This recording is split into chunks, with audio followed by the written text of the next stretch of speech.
निर्गुणेष्वपि सत्त्वेषु दयां कुर्वन्ति साधवः नहि संहरते ज्योत्स्नां चंद्रश्चांचल्य विष्मनि।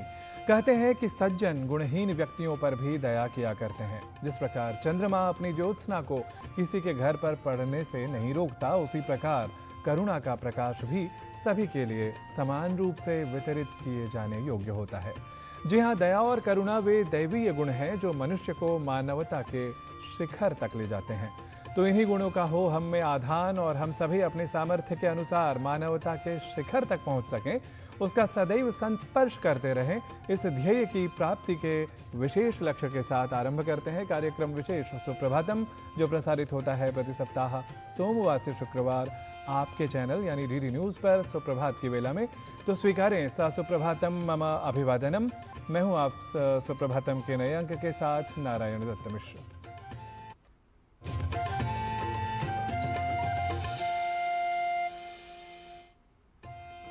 करुणा जब ढाल बन जाती है तब हृदय बन जाता है मंदिर। जन्म वहीं लेती है मानवता जो है सबसे सुंदर। वास्तव में दया कोई कमजोरी नहीं बल्कि आत्मा की वह शुद्धता है जो शत्रु को भी अपना बना लेती है। कहते हैं कि क्षमा, सरलता, दया, संतोष और सत्य, इन पांचों का अमृत के समान सेवन किया जाना चाहिए। यही दया या करुणा का भाव भारतीय संस्कृति का मूल है। कहा भी गया है, सत्यम धर्मश्च शौर्यम च दया च विनयः क्षमा एते गुणा यत्र स्युः स नरो देवता समः। अर्थात जहाँ सत्य, धर्म, वीरता, दया, नम्रता और क्षमा हो, वह मनुष्य देवतुल्य हो उठता है। आइए इसी भाव के साथ सदैव परिवर्तनशील समय की गति को, उसके स्वरूप को भारतीय विज्ञान व संज्ञान के साथ समझ लेते हैं, क्योंकि अभी समय हो गया है सुप्रभातम के पहले प्रभाग आज का पंचांग, इसकी प्रस्तुति का। आज का पंचांग युगाब्द 5127, विक्रम संवत 2082, शक संवत 1947, उत्तरायण, फाल्गुन मास, शुक्ल पक्ष, चतुर्दशी तिथि, सोमवार, अश्लेषा नक्षत्र। आज का दिन सभी के लिए मंगलमय हो। कहा जाता है कि मनुष्य की वास्तविक पहचान उसकी शक्ति या ज्ञान से नहीं बल्कि उसके हृदय में बसने वाली दया और करुणा से होती है। हमारे शास्त्रों में स्पष्टतः कहा गया है, दया धर्मस्य मूलम ही, अर्थात दया ही धर्म का मूल आधार है। क्योंकि जब मनुष्य दूसरों के दुख को अपना दुख समझने लगता है, तभी समाज में सच्ची मानवता जन्म लेती है। श्रीमद् भगवद गीता में भी कहा है, अद्वेष्टा सर्वभूतानां मैत्रः करुण एव च, अर्थात जो सभी प्राणियों के प्रति करुणामय और द्वेष रहित हो वही श्रेष्ठ है। तो आइए हम संकल्प लें कि अपने व्यवहार, अपने शब्दों और अपने कर्मों में दया व करुणा जैसे गुणों का हम स्वयं में संपोषण करें, परिवर्धन करें और इसके लिए अपनी आत्मिक शक्ति को और भी दृढ़ करें। और आत्मिक शक्ति को और भी दृढ़ करने हेतु आइए जान लेते हैं आज का सुभाषित संस्कृत, हिंदी और अंग्रेजी भाषाओं के साथ। न वा उमां वृजने वारयन्ते न पर्वतासो यदहं मनस्ये मम स्वनात् कृधुकर्णो भयात् एवेदनु द्युन्किरणः समेजात्। आपके आत्मविश्वास की शक्ति गहन है। कोई भी आपके आत्मनिर्णय को कुचल नहीं सकता। बड़े पहाड़ के आकार की बड़ी बाधाएं भी आपके मार्ग में बाधा नहीं डाल सकती। आप सूर्य से अधिक शक्तिशाली हैं, बशर्ते आपके पास इच्छा शक्ति हो। Profound is the power of your self-confidence. Nobody can crush your self-determination. Even big obstacles of the size of big mountain cannot obstruct your path. You're more powerful than the sun, provided you have strength of the willpower. भारतीय ज्ञान परंपरा का अभिन्न अंग है सनातन संस्कृति, जिसको ऋषियों, संतों और आचार्यों की तपस्या ने आज तक जीवंत रखा है। सनातन संत परंपरा के महान दार्शनिक और संत हुए जगत गुरु आदि शंकराचार्य। आदि गुरु शंकराचार्य ने सनातन संस्कृति के पुनरुद्धार के लिए भारत भ्रमण किया और अपने यात्रा क्रम में वह कश्मीर पहुंचे। भगवान शिव की आराधना की और आध्यात्मिक ज्ञान के प्रति लोगों को जागरूक किया। श्रीनगर में स्थित शंकराचार्य मंदिर आज भी सनातन संस्कृति का संदेश दे रहा है। देखिए हमारी सहयोगिनी लता वशिष्ठ की यह विशेष रिपोर्ट।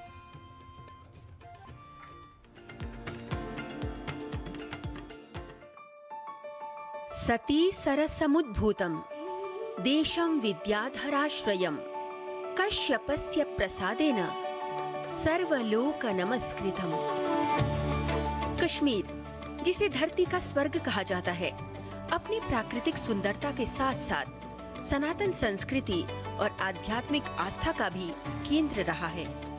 यहाँ ऐसे अनेक प्राचीन मंदिर और धर्म स्थल हैं जो आज भी भारतीय ज्ञान परंपरा, आस्था और श्रद्धा के जीवंत प्रतीक हैं। हम बात कर रहे हैं कश्मीर के श्रीनगर में ऊंची पहाड़ियों पर स्थित आदि गुरु शंकराचार्य को समर्पित शंकराचार्य मंदिर की। सनातन संस्कृति के पुनरुद्धारक, महान दार्शनिक और भगवान शिव के अनन्य उपासक जगत गुरु आदि शंकराचार्य ने 8वीं शताब्दी में सनातन धर्म के पुनरुद्धार के लिए भारत के विभिन्न भागों की यात्रा की। अपने यात्रा क्रम में आदि शंकराचार्य जी कश्मीर की धरती श्रीनगर पहुँचे, जहां गोपाद्री पर्वत पर स्थित शिव मंदिर में साधना करते हुए उन्होंने प्रसिद्ध ग्रंथ सौंदर्य लहरी की रचना की। साथ ही शैव दर्शन और अद्वैत वेदांत के संदेश का प्रचार करते हुए कहा कि ब्रह्म सत्यम जगन मिथ्या, जीवो ब्रह्मैव नापरः, अनेन वेद्यम सच्छास्त्र मिति वेदांत डिंडिमः। आदि शंकर को समर्पित ये शंकराचार्य मंदिर केवल एक धार्मिक स्थल नहीं है, बल्कि भारतीय ज्ञान परंपरा का सशक्त प्रतीक है। परंपरा के अनुसार ये स्थान आदि शंकराचार्य की तपस्थली रहा है, अतः गोपाद्री पर्वत शंकराचार्य पर्वत के नाम से भी प्रसिद्ध हुआ। शंकराचार्य जी जब साउथ से चले थे धर्म के प्रचार प्रसार के लिए, जब उनका जन्म हुआ था उस समय ये जो लोग थे उस समय सनातन जो है विलुप्त हो रहा था, तो उन्होंने यहाँ आकर के आदि गुरु शंकराचार्य ने धर्म का प्रचार प्रसार के लिए यहाँ पे देवी की आराधना करने के लिए आए थे। तो ये पहाड़ी ही सारी जो है शंकराचार्य जी के नाम से प्रसिद्ध है।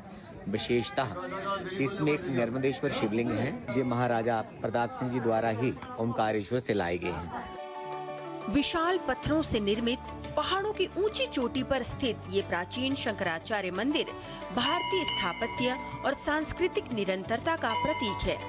ये केवल पूजा का केंद्र नहीं, बल्कि साधना और आत्मचिंतन की भी भूमि है। यहाँ आने वाले श्रद्धालु भारतीय ऋषियों की अद्भुत विचार परंपरा से जुड़ते हैं।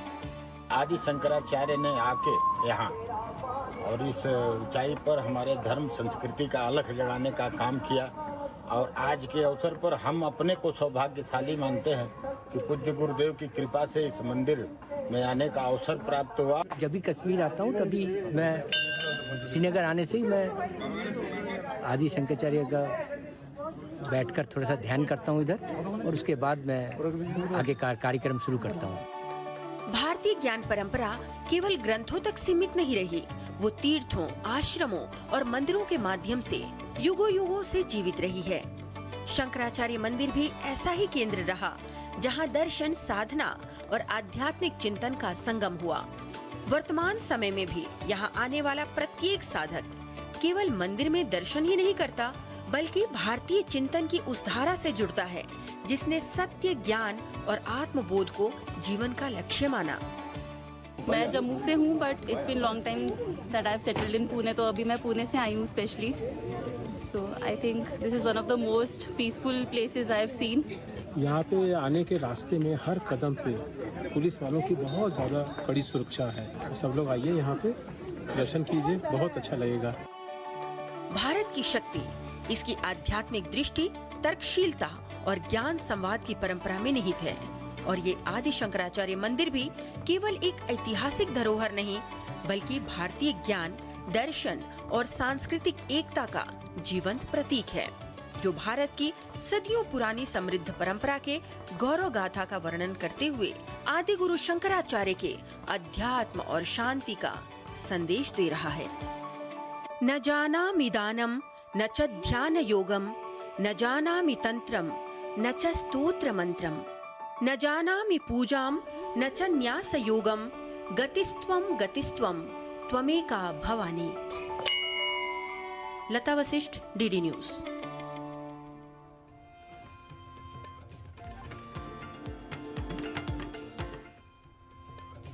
भारतीय ज्ञान परंपरा से जुड़ी इस विशेष रिपोर्ट के साथ ही अभी सुप्रभातम में समय हो गया है एक अल्प विराम लेने का। आप देखते रहिए डीडी न्यूज। हम अन्य प्रस्तुतियों के साथ जल्दी ही लौटते हैं।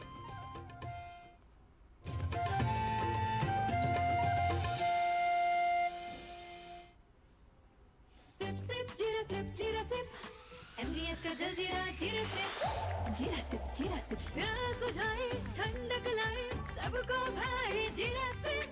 MDH का जलजीरा जीरा सिप असली रिफ्रेशिंग, असली स्वाद, असली मजा। MDH। अरे रामदयाल, तेरी उपज का क्या हुआ? अरे औने पौने दाम मिल रहे थे इसलिए नहीं बेची। और तुम्हारी उपज? मेरी उपज ये रही मेरे मोबाइल में एकदम सुरक्षित। अरे ये तो कोई रसीद लगती है। कोई रसीद नहीं, डिजिटल रसीद है जो WDRA से पंजीकृत वेयर हाउस में उपज रखने से मिलती है। WDRA भारत सरकार की एक संस्था है जो अच्छे और सुव्यवस्थित वेयर हाउसों को पंजीकृत करता है। अच्छा, अब तुझे इस रसीद का कमाल दिखाता हूँ, चला। देखा, इस रसीद पर बैंक से लोन हो गया। ये तो कमाल हो गया। कमाल तो अभी और भी है भैया। देखो, जब और जहाँ उपज के अच्छे दाम मिलेंगे उपज बेच दूंगा और फिर बैंक का सारा लोन भी चुकता कर दूंगा। अरे वाह। मुन्नी, पापा आप मेरा नया बैग लाए? हाँ, ये रहा तुम्हारा नया बैग। और तुम्हारे लिए झुमके। WDRA का प्रयास, किसानों का आर्थिक विकास। विभाग अनेक, कंप्लेंट बॉक्स 1। किसी भी सरकारी दफ्तर, विभाग या बैंक से जुड़ी शिकायत के लिए pgportal.gov.in पर जाएं, रजिस्टर करें, संबंधित विभाग चुनें, शिकायत दर्ज करें और ट्रैकिंग ID नोट करें। SMS या ईमेल पर एक्नॉलेजमेंट पाएं और शिकायत का जवाब सीधे मंत्रालय से प्राप्त करें। अब तक 1 करोड़ 12 लाख से अधिक भारतीयों ने भरोसा जताया। CP ग्राम्स, आपकी हर शिकायत का हल। अभी शिकायत दर्ज करें pgportal.gov.in।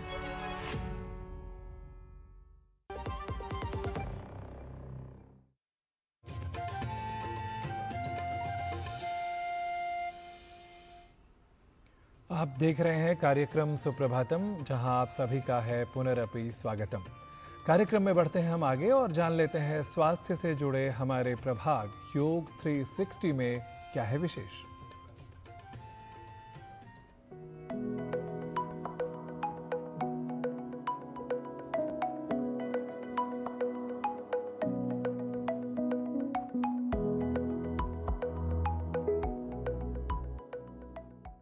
योग 360 में आपका स्वागत है। मैं हूं किरण भारद्वाज। ये है हेल्थ का कंप्लीट पैकेज जिसमें आसन है, आयुर्वेद है और हेल्थ इन नेक्स्ट लेवल। बच्चों से लेकर बड़ों तक सभी बनेंगे हेल्दी विद योग 360। शीतल हवा और हरियाली, ये है बसंत का ताज। ऋतुचर्या में छुपा है इस ऋतु में स्वस्थ रहने का राज। आज योग 360 में बात करेंगे वसंत ऋतु की। आइए समझ लेते हैं कि इस ऋतु में त्रिदोषों में से कौन सा दोष असंतुलित होता है या बढ़ता है और आप कैसे उसको संतुलित करके स्वस्थ रह सकते हैं।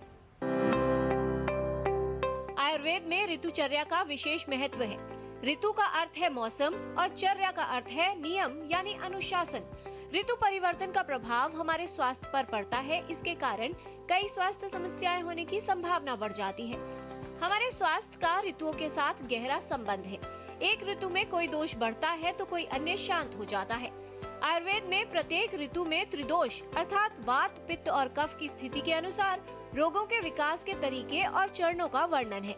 दोषों में होने वाली वृद्धि या प्रकोप की शांति के अनुसार सब ऋतुओं के लिए अलग अलग प्रकार के आहार विहार वर्णित हैं। इससे स्वास्थ्य की रक्षा होती है और हम रोगों से बचाव करने में सक्षम हो पाते हैं। चैत्र और वैशाख मास में वसंत ऋतु होती है और इस ऋतु में आहार विहार कैसा होना चाहिए ये समझना आवश्यक है। त्रिदोष के असंतुलन से प्रभावित होता है स्वास्थ्य। इन आसनों से मिल सकता है आपको बसंत में अच्छी सेहत का साथ। 2 अभ्यास आपको करने हैं। सबसे पहला अभ्यास है अट्टहास यानी लाफ्टर। लेकिन कैसा लाफ्टर? ये लाफ्टर आप ये मन में ध्यान रखते हुए करें कि यत ब्रह्मांडे तत्पिंडे, और ये भी ध्यान रखते हुए करें कि जो आप देंगे वही लौट कर आएगा। तो आप दोनों हाथों को खोल लीजिए, उंगलियों को चारों दिशाओं में खोल दीजिए, पेट को ढीला छोड़ेंगे, सीने को ढीला छोड़ेंगे। 30 सेकेंड्स ऑफ फ्री लाफ्टर। 1 2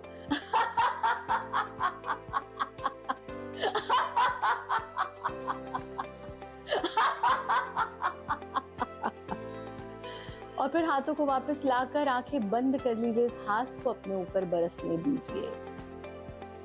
थोड़ी देर आंख बंद करके रखेंगे, तो धीरे से आंखें खोल देंगे। अगर आप दिन में 5 बार ये अभ्यास करते हैं जो हमने आपको अभी अभी बताया, तो आपको कभी आलस्य नहीं हो सकता और 80% डिजीजेस आपके दूर हो जाएंगे। कितना लाभकारी है। दूसरा काम आपको ये करना है शिशु गति। शिशु यानी बच्चा। बच्चे को आप कभी आलस में नहीं देखोगे, बच्चे को आप कभी बिस्तर पे पड़े हुए लेजी लथार्जी नहीं देखोगे। वो हमेशा एक्टिव रहेगा, वो कुछ ना कुछ करना चाहता है। बस ऐसे ही हमको बालक हो जाना है। शिशु गति हमारे एक्यूप्रेशर पॉइंट्स पर प्रेशर डालती है। शिशु गति हमारे स्पाइनल रिलैक्सेशन को करती है। शिशु गति ब्लड के सर्कुलेशन को खोपड़ी की तरफ लेकर के आती है और शिशु गति इंस्टेंटली हमारे अंदर ऊर्जा भर देती है। क्या करना है? मैट पर भी कर सकते हैं। मैट का मुंह छोड़कर आप पूरे एरिया में भी घूम सकते हैं। इस तरह से हमें घुटने के बल हथेलियों को के द्वारा थोड़ी देर तक वॉक करनी, यानी शिशु की तरह गति करनी। लेकिन बात सिर्फ इतनी नहीं है, इसके साथ साथ किलकारी भी भरनी है। कैसे?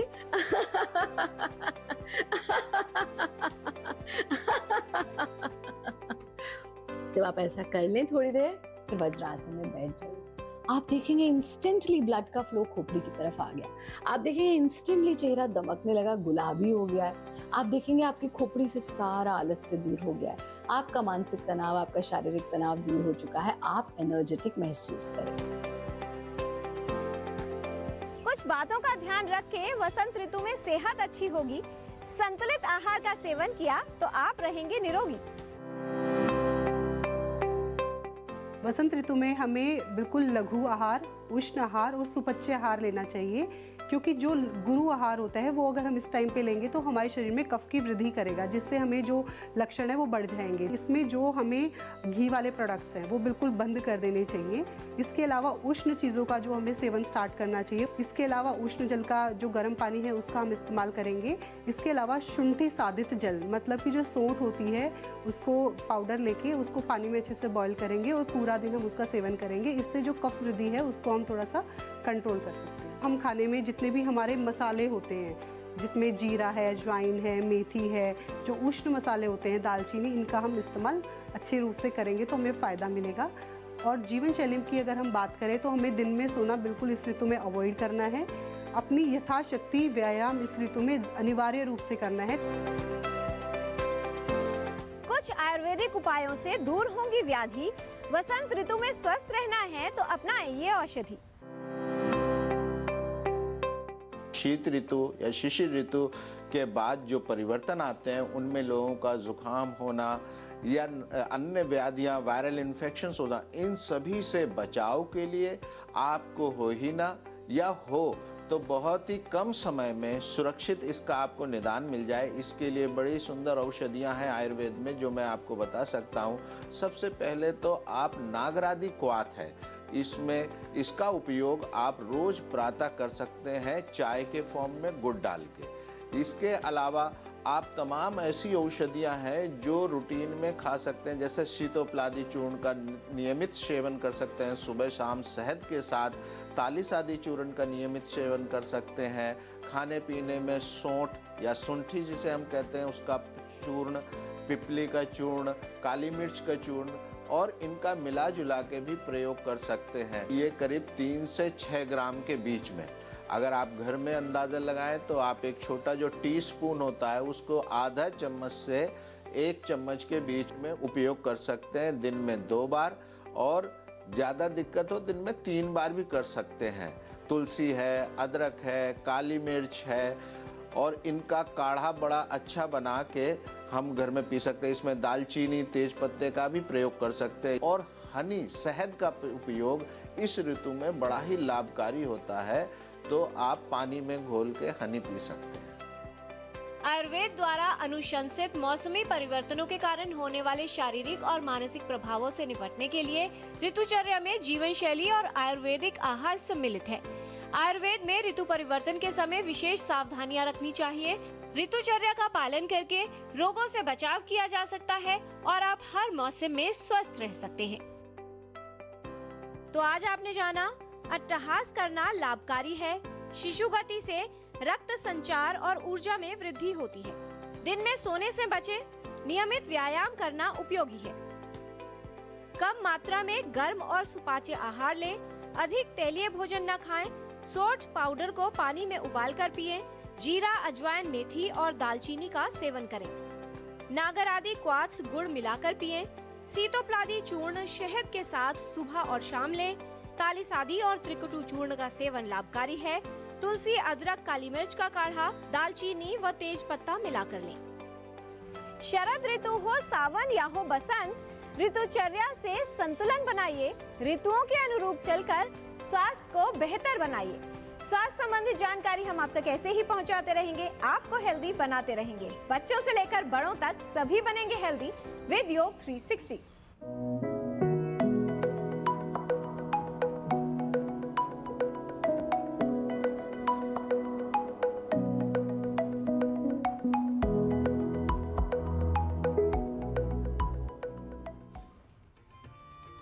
आइए अब आपको ले चलते हैं संस्कृत पाठशाला प्रभाग में, जहां व्यवहार में प्रयोग होने वाले वाक्यों का अभ्यास करा रहे हैं हमारे सहयोगी डॉक्टर गवीश द्विवेदी।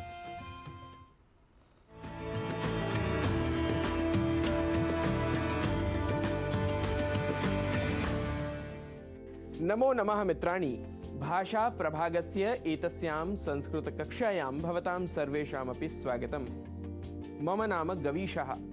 संस्कृत कक्षा में आज हम स्टूडेंट अर्थात विद्यार्थी के साथ वार्तालाप के समय प्रयोग में होने वाले वाक्यों को संस्कृत में बोलना सीखेंगे। यदि वहाँ पर पूछना हो आपका नाम क्या है तो पूछेंगे भवतः नाम किम, भवतः नाम किम।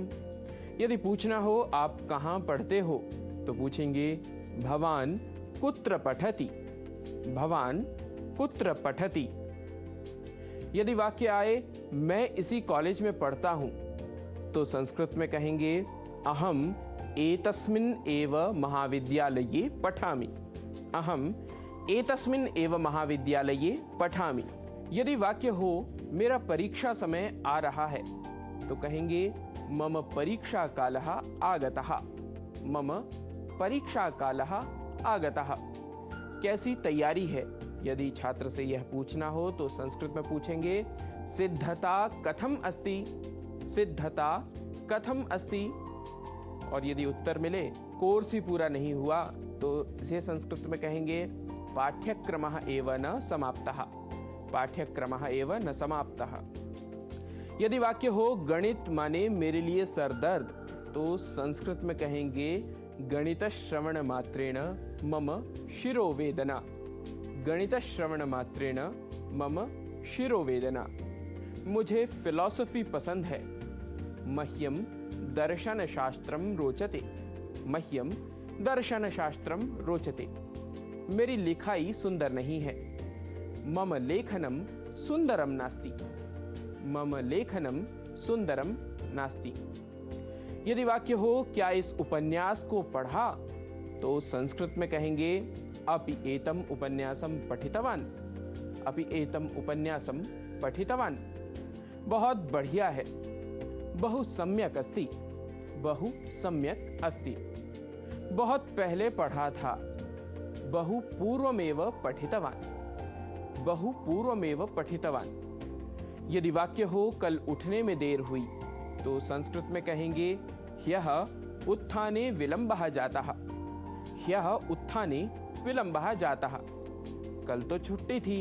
यदि इस वाक्य को संस्कृत में बोलना हो तो कहेंगे ह्यः तु विरामः आसीत्, ह्यः तु विरामः आसीत्। जरा पेन देना। यदि यह वाक्य हो तो कहेंगे कृपया लेखनीं ददातु, कृपया लेखनीं ददातु। आओ खेलते हैं। यदि यह वाक्य हो तो कहेंगे आगच्छतु क्रीडावः, आगच्छतु क्रीडावः। नहीं, बहुत पढ़ना है। नैव पठनीयं बहु अस्ति। नैव पठनीयं बहु अस्ति। क्या मुझे पढ़ना नहीं है? किं मया पठनीयं नास्ति। किं मया पठनीयं नास्ति। मित्रों, प्रतिदिन इस प्रकार के कुछ वाक्यों को धीरे धीरे सीखने व नित्य अभ्यास करने से आपका भाषाधिगम बढ़ता जाएगा। ऐसे ही वाक्यों को जानने व अभ्यास करने के लिए आप संस्कृत पाठशाला से जुड़े रहिए और अपनी प्रतिक्रियाएं भी सोशल मीडिया के माध्यम से हमें भेजते रहिए। आज की कक्षा में इतना ही। आपसे पुनः भेंट होगी संस्कृत की कक्षा में नए विषय, नए वाक्यों के साथ। तब तक के लिए नमस्कार।